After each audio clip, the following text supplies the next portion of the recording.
Youngstown, Ohio. What's cracking? Hey yo, making it big, making it big. Dream of living wealthy and making it big.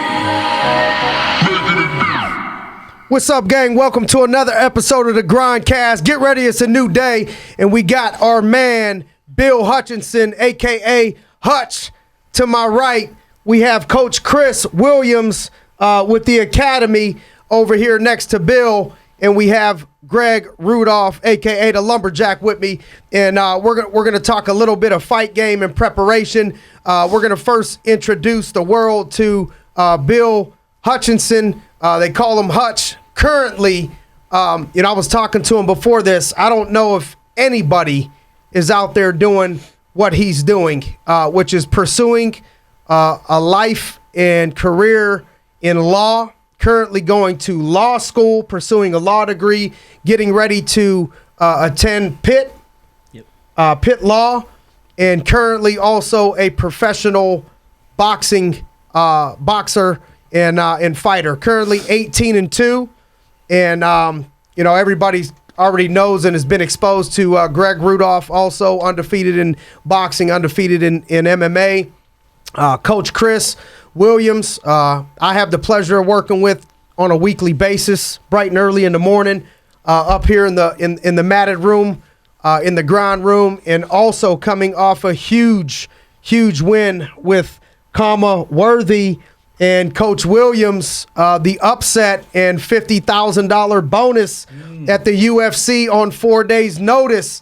Worthy here in Pittsburgh. So we got Coach Chris in the house. So why don't we start off with talking to Hutch about, tell us what it's like to pursue a degree in law and what the work ethic looks like to make something like that possible, and then come off. You just recently fought.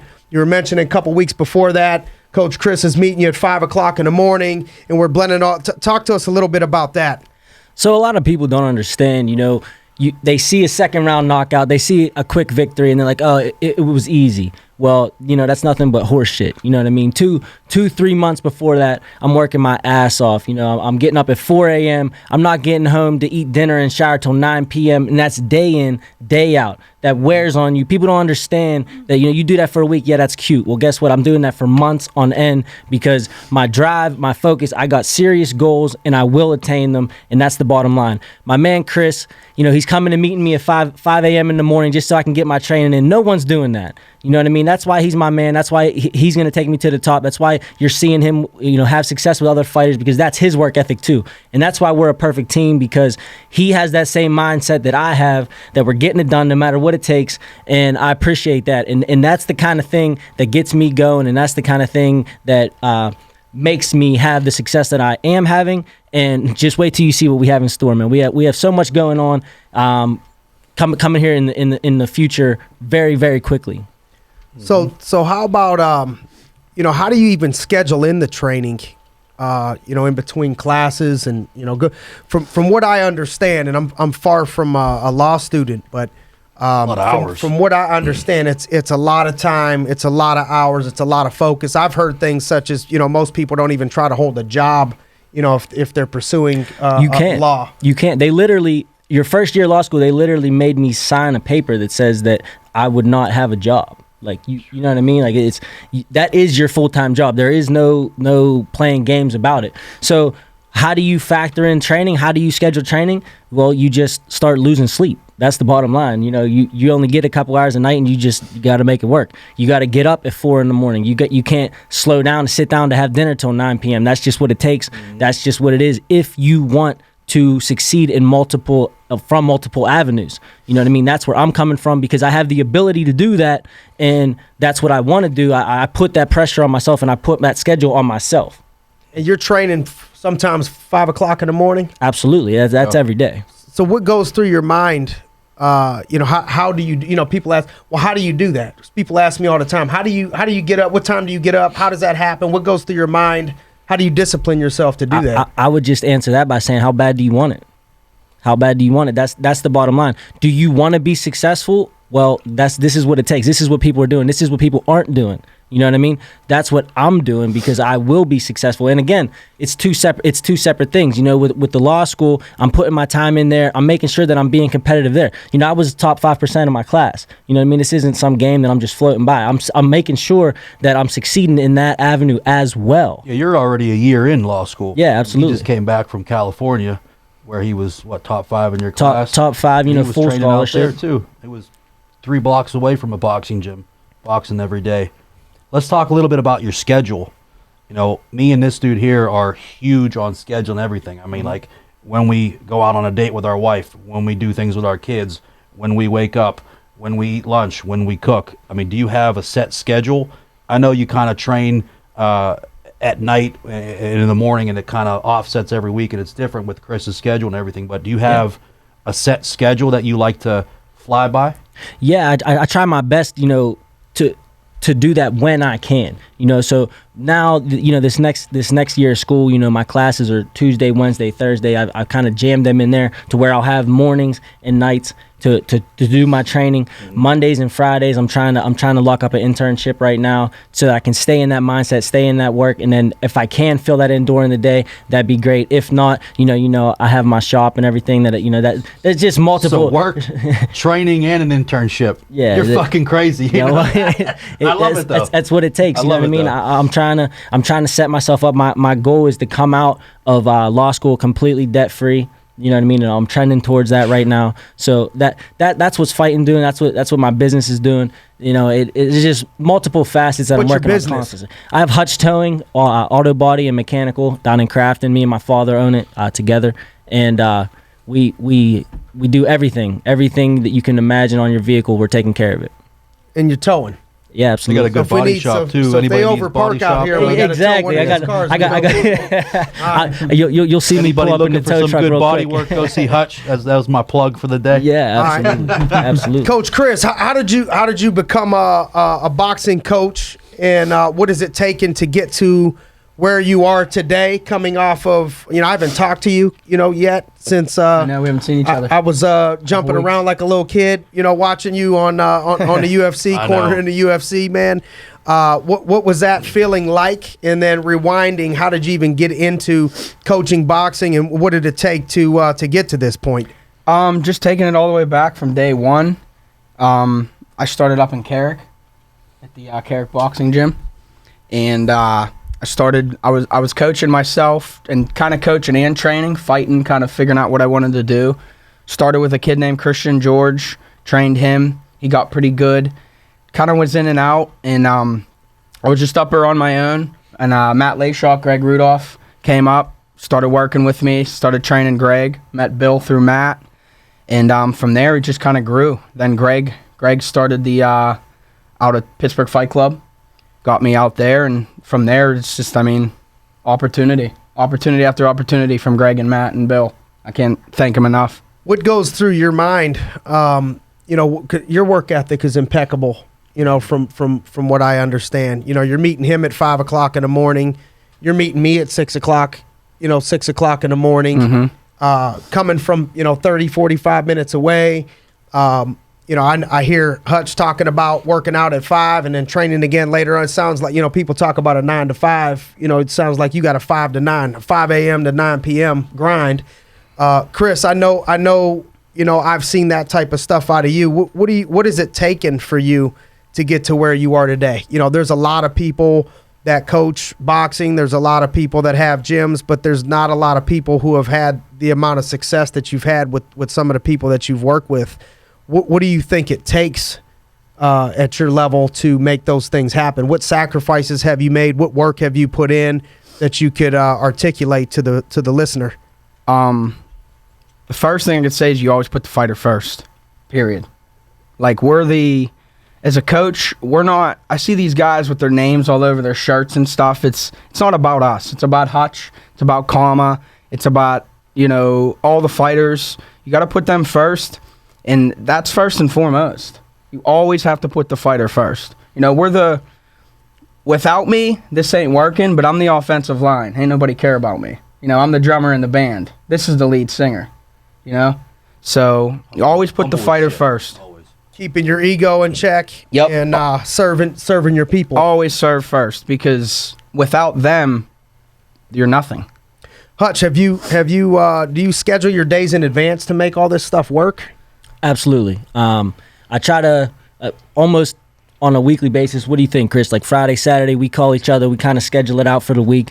We see, what his schedule's like, what my schedule's like. How can we make this work? We got to get together X amount of times. We're X amount of weeks out from the fight. This is how much we want to work. This is when we want to work. We don't want to burn out necessarily, but okay, we need to get this much technique in now. We need to get this much done in this week. We'll set that out to the best of our ability. Obviously, things fluctuate and change, and there's variables and crazy shit happens, of course, but we try our best to stay on the schedule. I think we've done a great job with that and staying prepared and staying organized in that manner.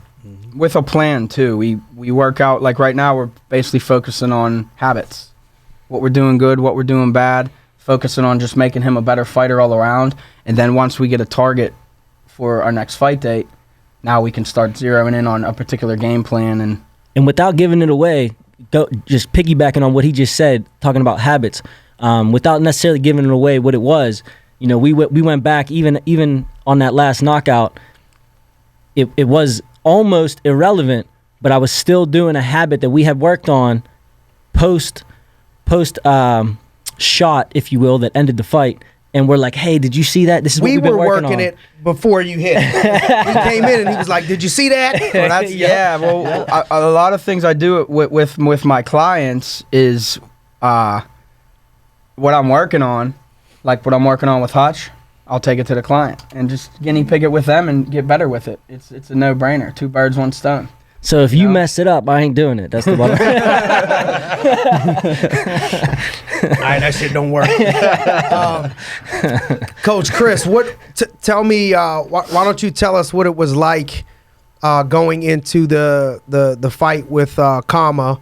How did that come about? 1 minute you're local, doing some local stuff in Pittsburgh. The next minute you're in California on less than a week's notice. What was all of that like? How did that transpire? What did that feel like? Walk us through that week. Okay, well, that week I woke up, we knew maybe like a few weeks ahead of time that we might get that fight. And we were like, yep, we're in. And then they went with somebody else. So I told my friends, I was actually going up Tionesta the week prior, hanging out with my friends, drinking, floating down the river. And I'm like, hey, if we get this fight, I'm not going to be there. We're going to have to train. So we didn't get the fight. I'm up there. And I get back Sunday. Kama calls me by two phone calls by 6:30 on Monday. And I'm like, look at this, something's wrong. So I call him, and he's, hey, man, we got the fight, this and that. So we were on a plane by 6:30 p.m. that evening. That day. We were there 6:30 p.m. The flight was rough. It was late. We didn't get in until like 12:31. We'd be back up at 5 a.m. He had medicals all day long until about 8 p.m. And then finally Wednesday settled in, and he was cutting weight the entire time. And we had media days Wednesday, Thursday. I game planned on, we got there Monday. I was game planning at a Denny's at 2 a.m. Had things ready to go by Wednesday, and we were ironing it out during the week, and he executed to perfection. What was it like, on that day after the win?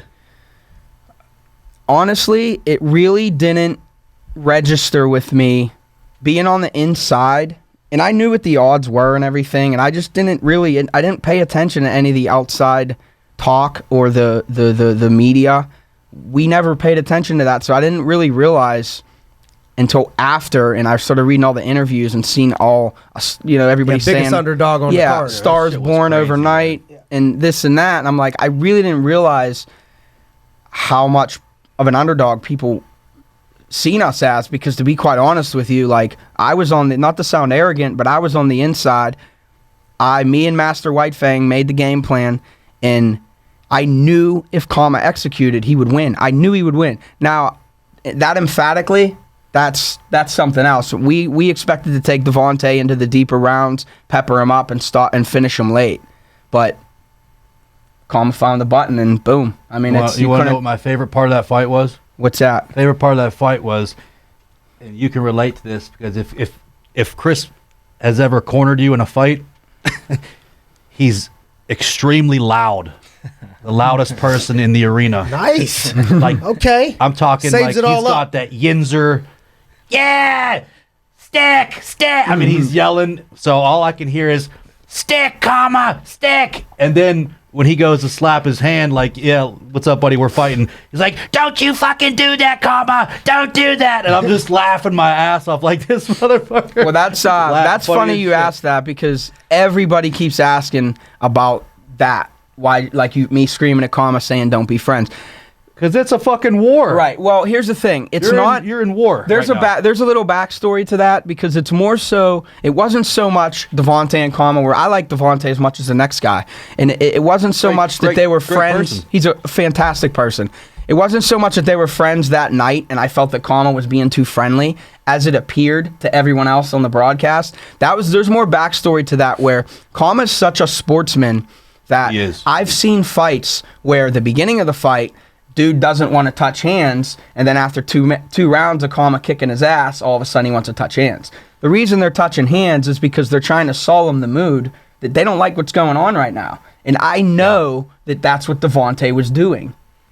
You know, and so I didn't want Kama to fall for that. You know what I mean? And it's just we argue about that, but you know, he's such a sportsman, and at times I'm like, you know, after the fight that, you know, Kama was trying to get to him to see if he was okay, and the lady wouldn't let him. He's like, "That's my dog. Please Right. let me go see if he's okay." And she's like, "No, you go sit in your corner." even from my perspective, when after the fight, I walked over to his team, shook their hand. I you know, as much as I was flipping out and screaming and excited, that's passion. Right after the fight, I walked over to Coach Mark Montoya. I told him I look up to him, and seeing Devontae was hard. It was, you know, that we had to have our breakthrough in order for against you a to friend. win, he had to lose. Yeah, that was hard. It was a tough spot to It really be in. was. You know, one thing we just had our leadership school, and you know, Gregg could have. I was bringing up the connection of the two. You know, I saw Kama said something like, you know, but before the fight, we stay ready so we don't have to get ready. Mm-hmm. And so, you know, opportunity knocks, and you got to have your bags packed. Yep. Imagine, you know, I've been doing the, you know, jiu-jitsu. I've been doing this 10 years. I got friends that are tons of friends that are fighters and help people prepare and all of that. You know, I know it's very normal in, you know, when you don't have a fight necessarily scheduled to be just not prepared. You know, kicking it, drinking, you know, hanging, way overweight, you know, stuff like that. You know, talk anything to staying ready. You know, what's it like to coach Hutch or Kama? Is there anything that you see in them that maybe stands out versus others in the preparation or mindset at all? Yeah, focus, work ethic. It's just like Like what specifically? I have examples. I have a standard that I set for my fighters that it's going to be like, this is the way it is. You need to work out this much. There's a lot of fighters that want to come to the gym and do their own thing, and they want yes men. People it can't be that way. This is the way it is. You have to work out this way. If you don't like it, you're not going to be successful. Yep. And as far as like specific things, it's just always on time. Always on time, both of them. And even if, like, as far as I'm concerned, from my schedule, as Hutch was saying, like, we'll text each other the weekend coming up, as I do with you. Yep. Hey, what are we going to do this week? With everyone, I write my schedule up, but by the end of the week, I got scratch marks all over it because they hit me up, hey, you know, I got to work late. Can we reschedule? Yep, I have to because we got a fight coming up. You know, I'm going to reschedule my schedule. So it all works around them, and then I filter in everything else. Yep. So, Hutch, what's next? What's next? Where have you fought? I know you fought in Vegas. Have you? Vegas, Where Atlantic have City, you fought? West Virginia, all over the place. I fought at the Mandalay Bay in Las Vegas. I fought at the House of Blues in Atlantic City. Fought in Mountaineer, Baton Rouge, obviously Pittsburgh. I've been all over. I'm not afraid to go to enemy territory. In fact, that'll probably be the mission early next year. We have a very clear and organized plan set in place to obtain big fights, meaningful fights, world ranking to be, for certain sanctioning bodies for the title belts very shortly. November, I have a couple target dates. I can't necessarily announce that yet because I don't want to be a liar. I don't want to be wrong, but we're working towards that very quickly. Monday, I have a couple meetings to secure a date and a venue that I really want, but it will be here in Pittsburgh. Bottom line, it will be November. It will be here in Pittsburgh, and that fight is going to parlay into some very big things, and it's very exciting because right now in boxing in this area, I'm going to be bringing a lot of opportunities for other fighters because a lot of important eyeballs are here right now on me. Well, guess what? Before my fight, they're still there, and they can be on you too. So that's what I'm excited about. I have a lot of friends that come and fight on my undercard and help me train and help me with sparring and all this thing. And this is kind of my way to give back to show them, hey, here's the platform that you can bring your own career up right now. Okay, and I didn't have those opportunities, but I'm giving these guys these opportunities right now because these guys that are coming to scout me and to take me to where I want to go, they're here for you too right now, whether they know it or not, because they're here. So take advantage. And November, we're going to have something really, really big popping off. And early next year, February, early March, like I said, I have a set schedule, a set plan, because I'm going to be a world champion. That's just how it is. And if you don't like it, I'm sorry. But it is what it is. Come on. Mm-hmm. I love it. How long you been doing this? Man, we're going to say like 18 years, bro. I've been in this game a long, long time. I've been putting my work in for a long, long time. I didn't have a vast amateur background. However, I was more or less like a gym legend. I was always in the gym. I was always sparring everybody. I was always sparring heavyweights and doing stupid shit like that. But that's kind of how I got my respect. That's how everybody kind of knew me. I think even people that absolutely hate me and are jealous of me, I don't think anyone would ever say I was a bitch. I don't think anyone would ever say that I was afraid to fight anybody. I don't think anyone would ever say that, I don't have a chin or that I don't hit hard. There's certain things that you can't say about me, and I think all of those things would apply. I agree. I think that, there's a lot of local fighters with padded records, and by padded records, I mean they're flying in, walkover wins and easy wins. Ever since I've known this kid, he wants that fight, he wants that dog fight. He wants that win to mean something. He has a great reputation. I think that's why he has a lot of respect. But, we've probably been, training together for 6-7 years now? 6 years probably? Yeah, sounds about right. Now, when you first started training with Chris and Matt, you weren't the person you are right now. No. You really weren't. You weren't there mentally. You weren't there physically. The past 6 years, you've worked with Jason DeRose. You've worked with Coach, with Legacy. Yep. You do next level shit. Yep. And I've seen you time and time and time again just keep gradually gaining these inches. And I was telling him earlier, I always know when something's about to happen in this fight because he gets these razor sharp, just like tunnel vision eyeballs. It's kind of fucking scary looking, and he's just focused. And I'm like, all right, he's ready to go. Like something's gonna pop off. Well, I think that just kind of, again, piggybacking on what you just said, you can attest that to a couple different things. First and foremost, you can attest that to my constant hunger to continue to learn. Okay, I understand that I've made it this far, and I also understand that this isn't my end game. You understand? Right. So I'm constantly looking for the latest and greatest ways to better myself.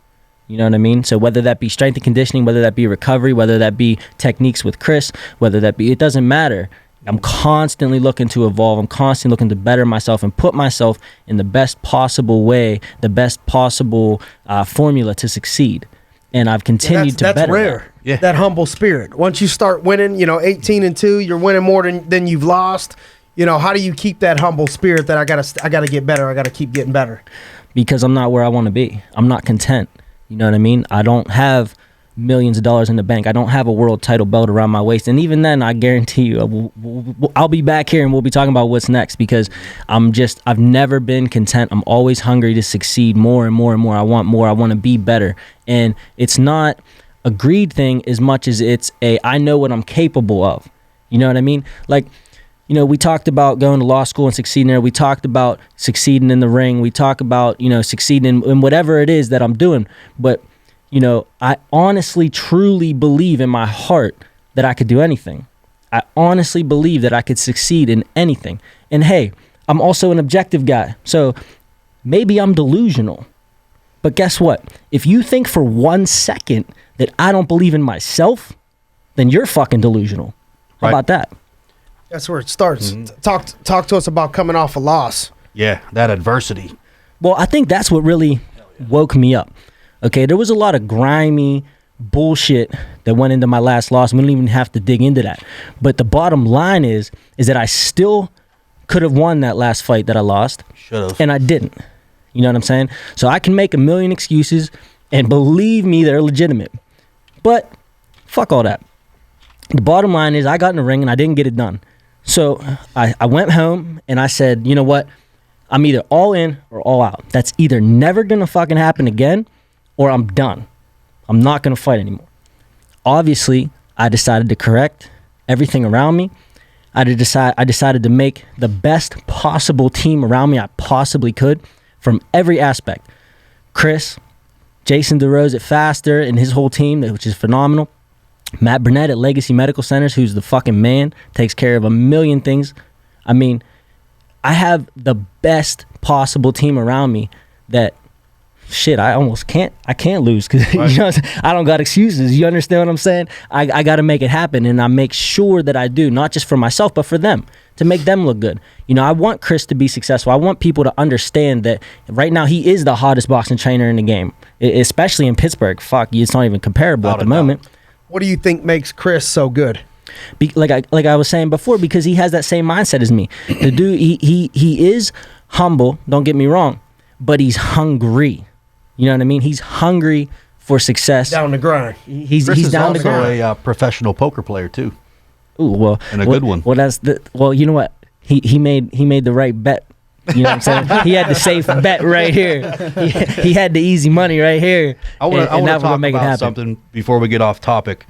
Now, a lot of people that don't understand boxing and that have never done it or any type of, you know, combat sport like this, it takes a lot of discipline, and you have to give up a lot. And you've been at it consecutively. I mean, like, constantly for the past 5-6 years without really taking that much of a break. All right. So the hardest part for me when I was training was what I had to give up. I like to drink. It's not a secret. Like, I like to go home and have a couple drinks. If you're in fight camp, there's none of that shit. There's no meeting your boys at wing night, having 2 beers. There's no going to the wedding, your best friend's wedding and drinking. There's no going out and meeting your boys at the club. I mean, you're so exhausted from training in the morning and in the night to give your girlfriend or your wife time to go on a date. I mean, there's really none of that shit.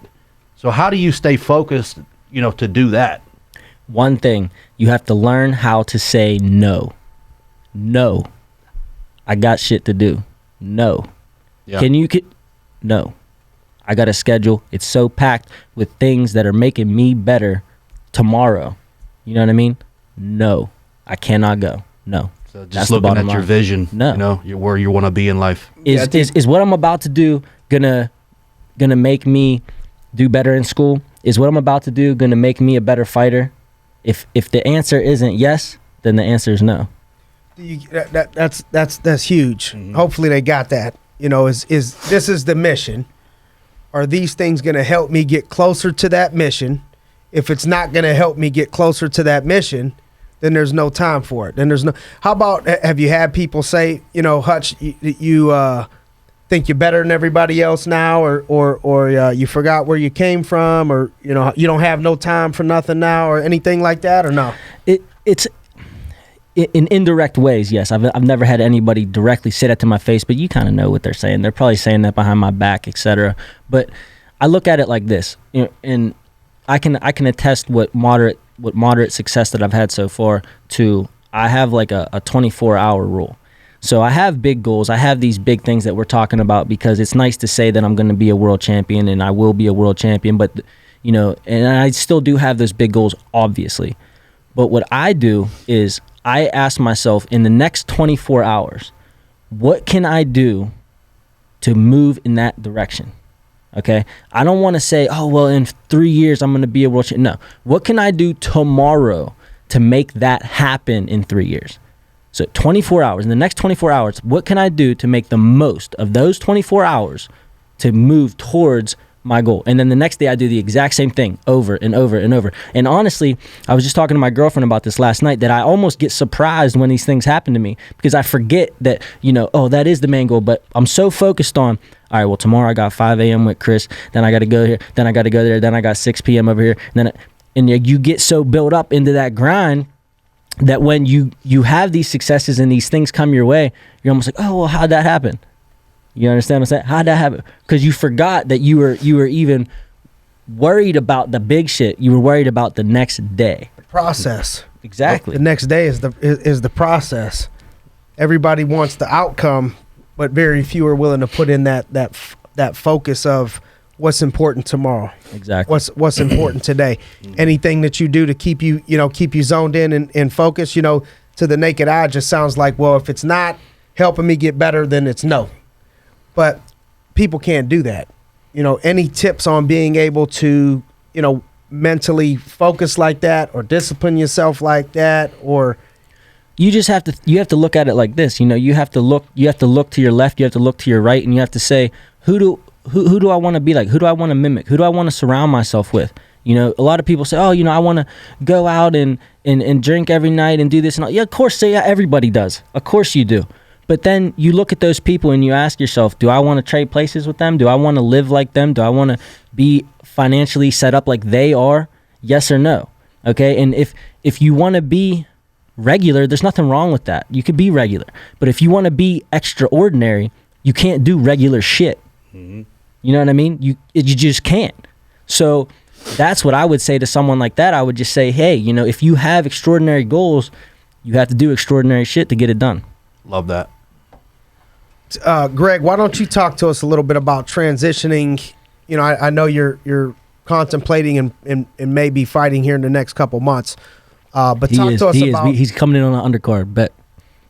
Talk to us about transitioning out of, per se, that being your number one focus into a business role.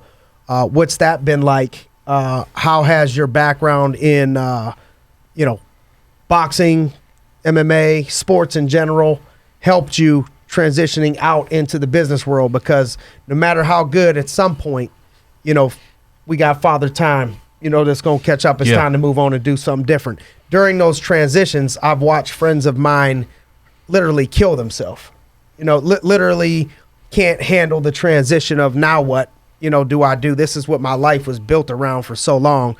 Now what? I don't even know how to identify with anything else in the outside world. It's frustrating, but I've learned patience, and I work on patience all the time.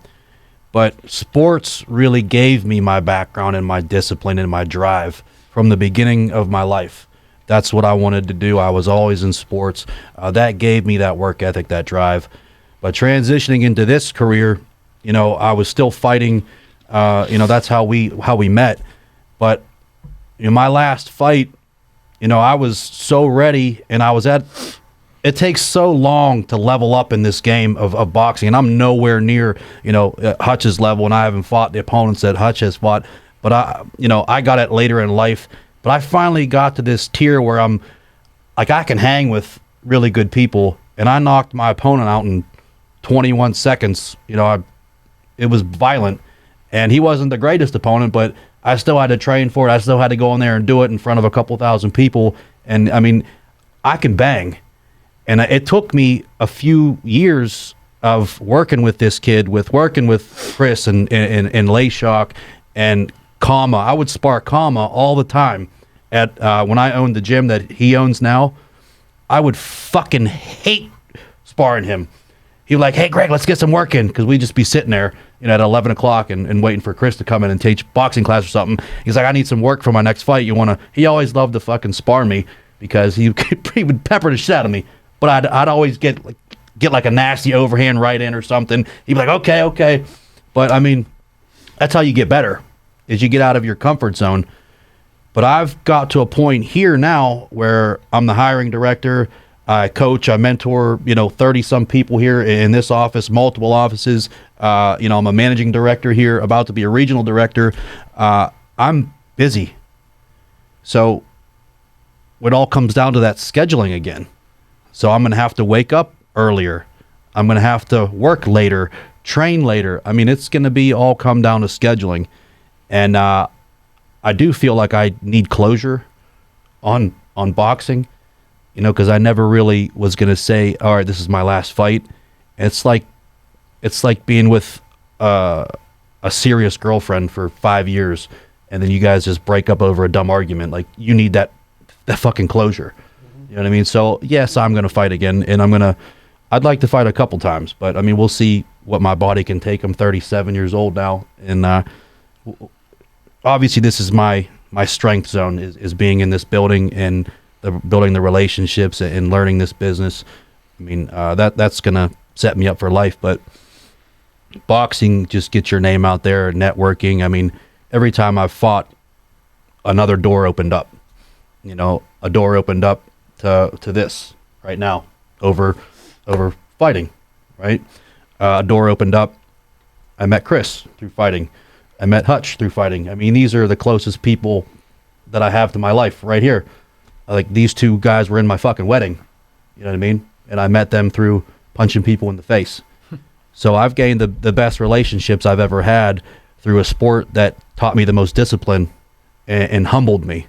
Because you can go into a boxing gym and you'll get humbled every single day, no matter where you go. 'Cause there's always going to be somebody that's going to be able to humble you. I guarantee you that. Even when you win. Absolutely. You're never going to win every single round. You never will. Hutch, tell me about, what do you think? You mentioned your team. Mm-hmm. I got my team right, got the circle right. What do you think it takes to put the right team, together around you? What do you look for? I'm assuming you've had different people that have worked with you. What sticks out to you about, Chris per se, or, whoever's on your team now that makes them right, that stands out, that like, all right, this is the right squad. What am I looking for? So I'm looking for a couple things. The first most obvious thing you look for is like-minded individuals, people that are hungry, that are looking to be the best. And then after that, I'm personally looking for people that, if they're not the best, they want to be the best in their field, in their designated roles. You know what I mean? I don't need Chris to crack my back. I don't need Chris to tell me how many hill sprints to do, okay? He's my boxing coach. He's not the promoter. He's not the strength and conditioning guy. He's the boxing coach, and he wants to be the best boxing coach that he can be, okay? That's why I want Chris, because he wants to be the best that he can in his zone. Mm-hmm. And that's the bottom line. My strength and conditioning coach, Jason DeRose, and his whole team at Faster, that's all they do. How do you balance that? The amount of times that you need to train, but then also the strength and conditioning. And what are you doing for strength and conditioning? Well, communication is key as far as that goes. Saying, and sometimes they don't listen. Yesterday morning I said, "Oh yeah, I'm sore. Maybe we'll take it easy." Yeah, we didn't take it easy. But it's that communication. Understanding, okay, today needs to be a rest day. Today needs to be whatever the case may be. Today we need to work on this. And I do targeted strategic things as far as where my heart rate needs to be, where my weight needs to be, how many calories I can take in, and so on and so forth. That's all calculated and planned out. But as far as strength and conditioning goes, a couple days a week, I'm doing a strength program to where I'll be doing, not necessarily weightlifting, obviously, but strength and conditioning is a couple days. Straight cardio, straight conditioning, other days. Stretching. I incorporated yoga. How many days strength and conditioning? 3. Tuesday, Thursday, Saturday, hard strength and conditioning. An hour? I would say the actual work is about an hour. I'd take a long warm up, long stretch period, and a long cool down. So it's probably about 2 hours, but I would say an hour of hard. How important do you think that is in recovery? The long warm up and stretch period and the cool down. I think it's super important. Number one, because I want to go as hard as I can for that hour. I don't want to. Oh well, that first set was whatever. I want to come out swinging, come out 100% to the best of my ability. So that warm up is clutch, and that cool down is also super important because you don't want to be tight. You don't want to be injured. Obviously, to be able to train as hard tomorrow as I did today is super important to me. So that's why my team at Legacy and Matt Burnett have been super important. Everything you could think of, from cryotherapy to laser therapy, ultrasound, honestly, I do it with his brother up here. Oh, okay, yeah. I'm real familiar. Yep. Dude, honestly, I tell him all the time, I don't know what the hell he's doing. I just say, what Coachable. do I need? You know what I'm saying? I can't even tell you the shit I'm doing, but it's he says it's good. How much are you training boxing in a 7-day, week? I like to keep it at 5, at least 5 days a week. 5 days, any 2-a-days? For technique, no. Okay. So if my 2-a-days would be a strength and conditioning session and a boxing session. Got you. How long boxing? What do you think, Chris? An hour, 2 hours, something like that? Hour and a half. Coach, Chris, what sticks out to you about, maybe some people? I'm sure you've seen a lot of folks, a lot of people with potential. Oftentimes in my experience, be it sports or business, it seems like, not to downplay people's potential, but I even had Kelly in here not too long ago, Kelly Pavlik, and we were joking about how when he first got rocking, his coach was quoted as saying, Kelly ain't the most talented, in here, and couldn't even get a warm up, on the squad, the jumpsuits that they were wearing, and I know some people that just got sicko gifts in sports, that I watch never do anything, and then I watch some people that got you got to have above average gifts to be a professional. I feel you can't have no skill. But, it seems like sometimes the champs ended up with good skill, but a different level of will and work ethic and other shit versus just the gifts. What stands out to you about the people that you've seen go to the next level or end up being the best versus other people that had the gifts and never did anything with it? Can you talk to us about the two? Yeah, character, personality, period. Like what do you mean character and personality? Staying open-minded and wanting to grow, just like Bill was saying earlier. Just always want to have an open mind and consistently wanting to grow and get better. I've seen very, very, very talented kids in the area maybe be with a coach who's stagnant, or the kid gets stagnant, or just anyone in general. I've seen people get to the top and then they get stagnant. You can't get stagnant. You have to consistently grow as a person, as a fighter, everything. How do you not stay stagnant? How do you consistently grow? Continuously work, continuously stay open-minded, be a sponge. I'm a sponge. Like, I could name so many people off the top of my head right now that I've learned something from in fighting, and that's there's people that I look at and I'm like, dude, you don't know what the hell you're doing, but maybe I can learn. Maybe that's the way I shouldn't do it. You can learn something from everybody. I'm here because of the things I've learned from so many coaches before me. There's a saying, they say, if you can't do, you teach. That doesn't even make sense to me. Every single thing that all four of us are sitting here now, we've learned from somebody else. We've all this information. We're not Elon Musk. We've all got information from somebody else and learned and grown and moved forward with it, whether you made it better or you just stayed with it. Everything we learned come from somewhere else. Now, Chris, I know you're in a relationship. Mm-hmm. I know you're married, with Kendall. Are you currently in a relationship? 10 years, bro. 10 years. So how important do you think it is to have the right person, spouse, significant other, if you're going to pursue greatness? Because we've all been in agreement that to pursue greatness takes sacrifice, takes up at 4 o'clock in the morning, going till 9 o'clock. 1 minute you're here, next minute you're on a plane to California. There comes moments of, maybe during a fight camp or whatever that, you talk about balance that maybe for this moment is not really, it's all grind mode right now. This ain't, I'm home at 4 o'clock, with you walking the dog, eating potato chips. Like I got to be up at 5, which means I got to go to sleep by 9 or 8. And, no, we can't kick it like this at this wedding, or no, I can't go to this event. Where's my husband? Where's this person? That type of deal. How important do you think it is to have the right person behind you to pursue, greatness? I mean, just exactly what you said. You have to have someone that can, number one, deal with that and understand that it's for the greater good. Understand that you're doing this for both of you.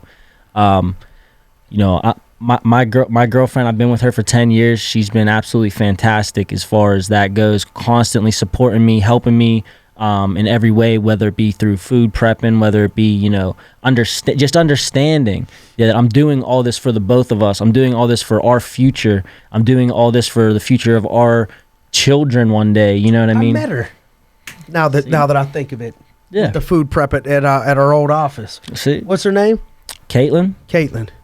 So, she's had my back, I mean, even during my weight cuts, bro, there's been times where I've been laying on the bathroom floor, Legacy Medical Center, freaking dead. And she's stripping off the layers of my Under Armour and stuff, getting out of the sauna, literally picking me up to go and get on the scale. Like, there's not too many girls that would do that. And, because she has done that, one day I'm going to give her everything she ever wanted. It's so important in business or sports, when you're at a point, at any point really, whether you're in the process of becoming something great or whether you are something great, you have to have a partner that's going to have your back and not be on your back. And, I've known Kate as long as I've known you. She's like my sister. I love the girl. This girl's a beast. I mean, I've seen her try to fight people at his fights. Like, It's true. She wants to fight the win. ref. She wants to fight the other coaches. Natalie would do Like, that shit. she's an animal. I mean, you're talking. She's in the reserves. I think she beat out like every single dude in the Army reserves or whatever. Yeah, I mean, she was like number one in her class or some shit. Like, she's an animal.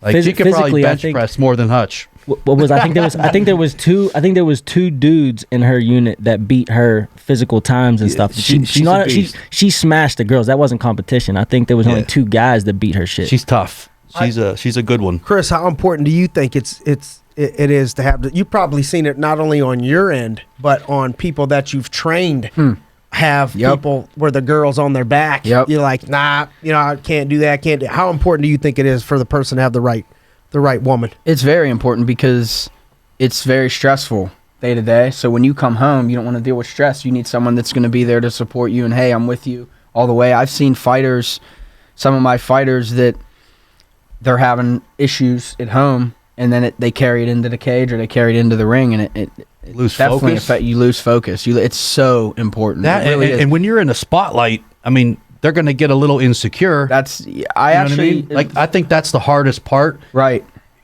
Let's say your business explodes and you become a millionaire overnight.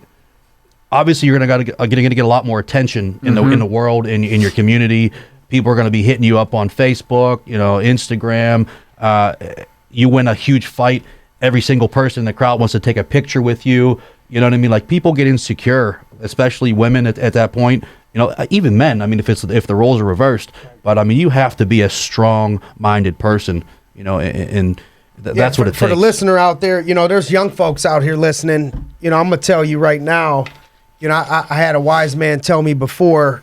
Who was a coach. He said, I used to tell people that get into the coaching game based on the grind. Either if you're having issues, either you got the wrong woman, or you got the wrong game. You got the wrong career that you chose, and I can't give you the answer on which one it is. Maybe it's the career, and you got the right person. You need to switch up your career, or you got the right career, maybe you got the wrong person. Once you're already in it, you got 10, you're married, you got to work through it. You got to communicate, you got to put in the work to do that. But for the young folks out there, be careful who you choose. I've watched more careers get killed by someone having the wrong spouse, killing their dreams, not supporting them, causing them stress and drama, than I can count on my hands and toes, my fingers and toes. So before you get down that path of marriage, make sure if you have a big dream and you got some big goals, make sure you're upfront talking to that person about what it is and you're on the same page, so you're not having issues down the road. Because if you got big dreams, you're going to have a big grind and big sacrifices. And the last thing you want is somebody, hassling you and heckling you. So Holding that back. Amen. Amen. Amen. Hey, so thanks, Chris. Appreciate you. Hutch, congrats on all your recent success and future success. Greg, I love you like a brother. Let's do this thing again. Thanks for tuning in to another episode of the Grindcast. Get ready, it's a new day. Count money, man. Stack riches. Try and told him I'm a beast, bud.